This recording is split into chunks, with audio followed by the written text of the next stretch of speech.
నమస్కారం. ఆరుగాలం కష్టపడి పండించిన కోకో పంటకు ధర లేకపోవడంతో రైతులు దిగాలు చెందుతున్నారు. తీపి చాక్లెట్ల తయారీకి ముడి సరుకుగా కోకో గింజలను అందించే వారికి చేదు గులికలే మిగులుతున్నాయి. అంతర్జాతీయ మార్కెట్తో ముడిపడి ఉండటంతో కోకో రైతాంగం తీవ్రంగా నష్టపోతున్నారు. 2023-2024 సంవత్సరంలో గరిష్టంగా కేజీ కోకో గింజలు 1020 రూపాయలు ధర పలికింది. ఆ తర్వాత గతేడాది 700కి మించి వెళ్లలేదు. ఈ సంవత్సరం అయితే మరీ దారుణంగా ధర పతనమైంది. కేజీకి కేవలం 300 నుంచి 350 రూపాయల వరకు మాత్రమే ధర పలుకుతోంది. ప్రభుత్వం చొరవ తీసుకుని కంపెనీలతో సంప్రదింపులు జరిపి కిలో కోకో గింజలకు 500 రూపాయలు ధర ఇప్పించాలని ఏపీ కోకో రైతుల సంఘం రాష్ట్ర ఉపాధ్యక్షులు బోళ్ల వెంకట సుబ్బారావు విజ్ఞప్తి చేశారు.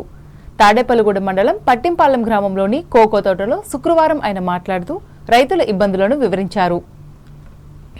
120 రూపాయలు అమ్ముతున్నారు, అలాగే 100 రూపాయలు అమ్మే పామాయిల్ ఏమో 120 రూపాయలు అమ్ముతున్నారు. ధర తగ్గినప్పుడు కూడా వాళ్ళు తగ్గిస్తున్నారు. కానీ ఒక్క కోకో గింజల దగ్గరికి వచ్చేటప్పటికి ధరల పెరిగినప్పుడు క్వాంటిటీ తగ్గించారు, సైజు తగ్గించారు కంపెనీల వాళ్ళు. చాక్లెట్ల సైజు ధర తగ్గినప్పుడు సైజు పెంచుతాం వదిలేయండి. ఇప్పుడు 1000 రూపాయలు అమ్మినప్పుడు ఏ రేట్ అయితే చాక్లెట్లు అమ్మారో ఇవాళ 350 రూపాయలు అమ్మినప్పుడు కూడా అదే రేటు చాక్లెట్లు అమ్ముతున్నారు. ఇది భావ్యం కాదు. తాడేపల్లిగూడెం అసెంబ్లీ నియోజకవర్గం తెలుగుదేశం పార్టీ కార్యాలయంలో శుక్రవారం నిర్వహించిన ప్రజా దర్బార్కు 40 వినతులు వచ్చాయి. తాడేపల్లిగూడెం టౌన్, రూరల్, పెంటపాడు మండలాల నుంచి వచ్చిన పలువురు వారి సమస్యలపై అర్జీలు సమర్పించారు. ఇంటి స్థలాలు, ఇల్లు, పెన్షన్లు, వైద్య సహాయానికి సంబంధించిన వినతి పత్రాలను అందజేశారు. సంబంధిత అధికారులకు వీటిని పంపించి పరిష్కారానికి తగు చర్యలు తీసుకుంటామని ఈ సందర్భంగా నియోజకవర్గ పార్టీ ఇన్ఛార్జ్ వలవల బాబ్జీ మాట్లాడుతూ తెలియజేశారు. 40 అప్లికేషన్లు ఇంకా వివిధ సమస్యల మీద ఇక్కడికి రావడం జరిగింది. అవన్నిటికీ కూడా అప్లికేషన్లు అన్నీ కూడా ఎవరైతే దీనికి సంబంధించిన ఆఫీసర్స్ ఉన్నారో వాళ్ళందరి దగ్గరికి పంపించడం జరిగింది. అంతేకాకుండా ఈ అప్లికేషన్లు అన్నీ కూడా మళ్ళీ మేము పార్టీ ఆఫీస్కి కూడా పంపించడం జరుగుతుంది. ఎందుకంటే ఇక్కడ ఒకవేళ ఏదైనా ఇబ్బంది కలిగినా మళ్ళీ వాళ్ళ దగ్గర నుంచి కూడా ఆఫీసర్స్కి రావడం జరుగుతూ ఉంది.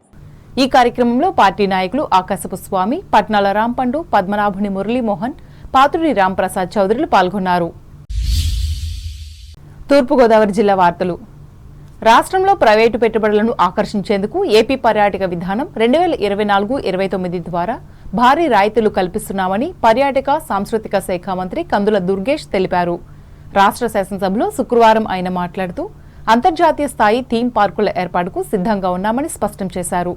పర్యాటక రంగానికి పారిశ్రామిక హోదా కల్పించి పెట్టుబడులు ఆకర్షించే విధంగా చర్యలు తీసుకుంటున్నామన్నారు. దీని ద్వారా ఉపాధి అవకాశాలు పెరుగుతాయని చెప్పారు. సభ్యులు చాలా ఈ మధ్యకాలంలో పర్యాటక రంగంలో వస్తున్నటువంటి మార్పుని దృష్టిలో పెట్టుకుని ఒక మంచి సలహా ఇచ్చారు అధ్యక్ష. ప్రధానంగా ముంబై, బెంగళూరు, హైదరాబాద్ లాంటి నగరాల్లో ఇలాంటి థీమ్ పార్కుల్ని నిర్వహిస్తున్నటువంటి ఇమేజికా అనేటువంటి సంస్థ, వండర్లా అనేటువంటి మరో సంస్థతోటి మేము చర్చలు జరుపుతున్నాం అధ్యక్ష. పర్యాటక శాఖ ఈ కంపెనీలు తిరుపతి, విశాఖపట్నం ప్రాజెక్టులను చేపట్టడానికి ఆసక్తి చూపించాయి అధ్యక్ష. దాని ప్రకారమే 2024-29 మన పర్యాటక విధానం ఏదైతే ఉందో దాని ప్రకారంగా ఎలాంటి ప్రాజెక్టులు కానీ, 5 స్టార్ హోటల్స్ కానీ, ఇతరత్ర పర్యాటక రంగానికి సంబంధించినటువంటి కార్యక్రమాలను చేపట్టడానికి ప్రోత్సహించడానికి కూడా ప్రభుత్వం అనేక రాయితీలు ప్రకటించింది అధ్యక్ష. అయితే దీన్ని చేపట్టాలంటే కావలసినటువంటి చాలా పెద్ద ఎత్తున మనకి పెట్టుబడులు అవసరం అధ్యక్ష. మీరు చూస్తే ప్రపంచవ్యాప్తంగా డిస్నీ వరల్డ్ లేకపోతే యూనివర్సల్ స్టూడియో వంటివి Orlando, Los Angeles, Tokyo, Paris, Shanghai ఇలాంటి మెట్రోపాలిటన్ సిటీస్లో మాత్రమే ఈ డిస్నీ ల్యాండ్ లాంటివి ఉన్నాయి అధ్యక్ష. వీటికి ఖర్చు సుమారుగా 35,000 కోట్ల నుంచి 60,000 కోట్ల వరకు అవుతుంది అధ్యక్ష. దానికి ఎలా ఖర్చు పెడతారంటే ఎప్పుడైనా సరే డిమాండ్ సప్లై అనే దాని మీద ఆధారపడి ఉంటుంది కనుక ఇంత ఖర్చు పెడితే దాని రిటర్న్ వస్తుందా లేదా అనేది ఆలోచించాలి. ఆ దేశాల్లో ఆ రకమైన రిటర్న్ వస్తుంది. మన దేశంలో వచ్చేటప్పటికి మన స్పెండింగ్ కెపాసిటీ ఎంత ఉంది, మన ఫుట్ఫాల్ ఎంత ఉంది, పర్టికులర్ ప్లేస్లో మనం డిస్నీ ల్యాండ్ లాంటిది ఏర్పాటు చేస్తే ఎంతమంది పర్యాటకులు వస్తారు, వాళ్ళ యొక్క స్పెండింగ్ కెపాసిటీ ఎలా ఉంది, పర్చేసింగ్ కెపాసిటీ ఎలా ఉంది, ఇవన్నీ ఆలోచిస్తే మనకి ఇవాళకి కూడా మనకు ఒక్కొక్క పర్యాటకులు 20,000 నుంచి 21,000 మాత్రమే స్పెండింగ్ కెపాసిటీ మన దగ్గర ఉంది అధ్యక్ష. అంబేద్కర్ కోనసీమ జిల్లా వార్తలు. ఆత్రేయపురం మండలం వాడపల్లి శ్రీ వెంకటేశ్వర స్వామి వారి తణుకు పట్టణానికి చెందిన పుణ్యమూర్తుల రామచంద్ర స్వామి సావిత్రి దంపతులు 350 గ్రాముల బంగారంతో తయారు చేసిన మకర తోరణం ఆలయ డిప్యూటీ కమిషనర్ నల్ల చక్రధర్రావుకు అందజేశారు. శుక్రవారం వారికి ఆలయ అధికారులు మర్యాదపూర్వకంగా స్వాగతం పలికి మకర తోరణానికి ప్రత్యేక పూజలు నిర్వహించి స్వామివారికి అలంకరించారు.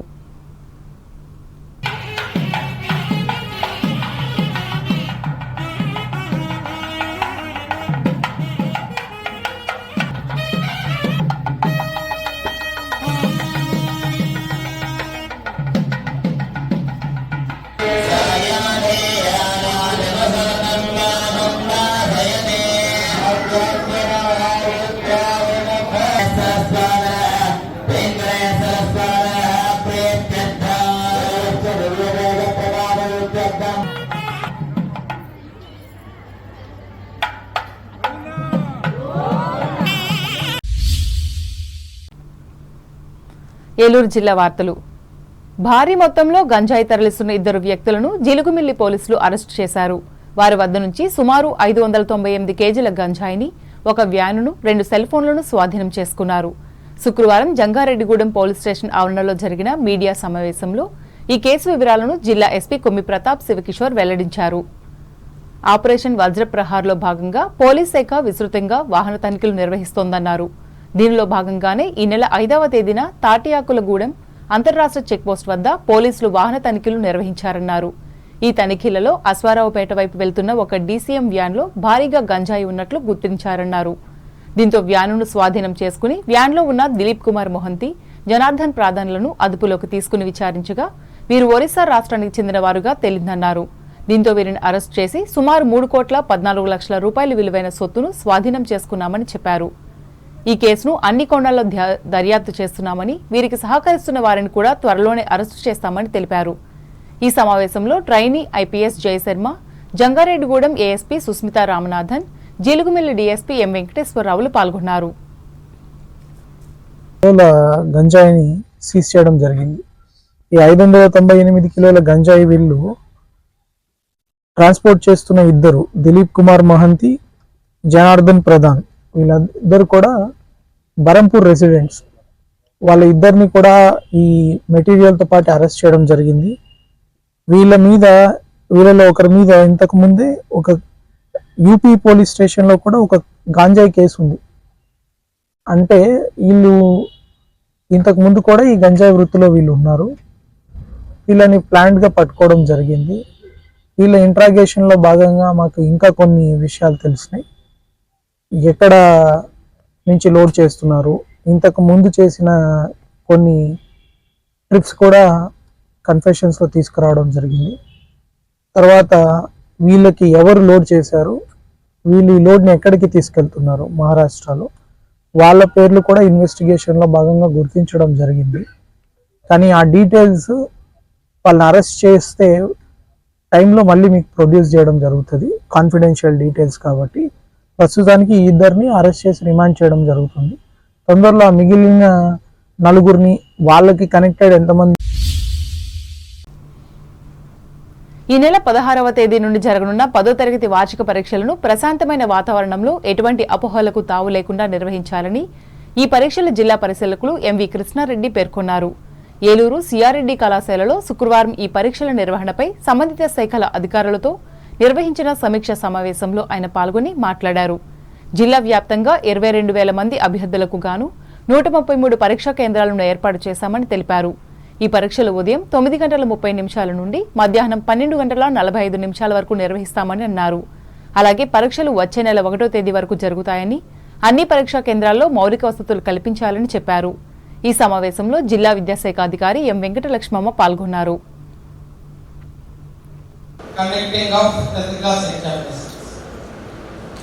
సో ఈ విషయంలో మనం ప్రతి ఒక్కరు కూడా డ్యూటీ ఎంట్రెన్స్ చేసినటువంటి ప్రతి ఒక్కరు కూడా రెస్పాన్సిబిలిటీ ఫీల్ కావాల్సిన ఆవశ్యకత ఉంది. So at the same time మనం ఎవరికి మనం సర్వీస్ అందిస్తా ఉన్నాం, మన దగ్గర 1వ తరగతి నుంచి 10వ తరగతి వరకు మన దగ్గర చదివి ఒక రకంగా ఈరోజు ఈ ఎగ్జామ్స్ రాసి సొసైటీలోకి అడుగుపెట్టిన స్టూడెంట్ అంటే ఒక క్రాప్ 10 సంవత్సరాల పంట. సో మరి వారికి మంచి ప్లెజెంట్ అట్మాస్ఫియర్ కల్పించాల్సిన బాధ్యత కూడా మన మీద ఉంది. చదువు చెప్పడంతో పాటు మరి చెప్పినటువంటి చదువును అసెస్ చేయడానికి మంచి ఫెసిలిటీస్, ఒక ప్లెజెంట్ అట్మాస్ఫియర్ లో వాళ్ళ ఎగ్జామినేషన్స్ రాసి పంపించాలి. ఎటువంటి మాల్ ప్రాక్టీస్ కు గురి కాకుండా. సో కాబట్టి this is the right time. మీకు అన్ని విషయాలు కూడా చెప్పి ఉంటారు. ఏదైనా ఎగ్జామినేషన్స్ అంటే మరి బిఫోర్ ఎగ్జామినేషన్స్ మన డ్యూటీస్ ఏంటి, ఎగ్జామినేషన్ టైంలో మనం ఏ విధంగా కాన్షియస్తో ఉండాలి, ఎగ్జామినేషన్ అయిపోయిన తర్వాత మరి వార్తలు ముగించే ముందు ముఖ్యాంశాలు మరోసారి. జలవనరుల శాఖ ఉద్యోగులకు కల్పించనున్న పదోన్నతులు అసెంబ్లీలో ప్రకటించిన రాష్ట్ర మంత్రి డాక్టర్ రామానాయుడు. అమరావతిలోని అసెంబ్లీ సమావేశాలను వీక్షించిన తణుకు ఎస్కేఎస్డి మహిళా డిగ్రీ కళాశాల విద్యార్థులు, ప్రముఖులను పరిచయం చేసిన ఎమ్మెల్యే ఆర్ఎమ్ఎల్ఏ. వివక్షత లేకుండా పారిశ్రామిక అభివృద్ధికి సహకరించాలి, శాసనమండలి సభలో ప్రభుత్వానికి విజ్ఞప్తి చేసిన ఎమ్మెల్సీ రవీంద్రనాథ్. బంగారు భవితకు పునాది 10వ తరగతి పరీక్షలే, తణుకు జడ్పీ హైస్కూల్లో విద్యార్థులకు హితవు పలికిన బీజేపీ రాష్ట్ర అధికార ప్రతినిధి డాక్టర్ రేణుక. తణుకులో ఘనంగా దంతవైద్య దినోత్సవ వేడుకలు, సీనియర్ సిటిజన్ సభలో రక్షణ సూచనలు ఇచ్చిన వైద్య ప్రముఖులు శ్రీహరి. కోకో పంటకు ధర లేక దిగాలు చెందుతున్న రైతులు, తాడేపల్లిగూడెం మండలంలో పేర్కొన్న ఈ సంఘ రాష్ట్ర ఉపాధ్యక్షులు వెంకట సుబ్బారావు. ఏపీలో పెట్టుబడులను ఆకర్షించేందుకు భారీ రాయితీలు కల్పిస్తున్న కూటమి ప్రభుత్వం, అసెంబ్లీలో ప్రకటించిన రాష్ట్ర మంత్రి దుర్గేష్. 350 గ్రాముల బంగారంతో తయారు చేయించిన మకర తోరణాన్ని వాడపల్లి వెంకన్నకు సమర్పించుకున్న పుణ్యమూర్తుల దంపతులు. జీలుగు మిల్లులో భారీ మొత్తంలో గంజాయిని తరలిస్తున్న 2 వ్యక్తుల అరెస్టు, జంగారెడ్డిగూడెంలో వివరించిన ఏలూరు జిల్లా ఎస్పీ శివకిషోర్. ఈ నెల 16వ తేదీ నుంచి ప్రారంభమయ్యే 10వ తరగతి పబ్లిక్ పరీక్షలను ప్రశాంతంగా నిర్వహించాలి, ఏలూరులో విద్యాశాఖ అధికారులను ఆదేశించిన పరీక్షల జిల్లా పరిశీలకులు కృష్ణారెడ్డి. ఈ వార్తలు ఇంతటితో సమాప్తం. నమస్కారం.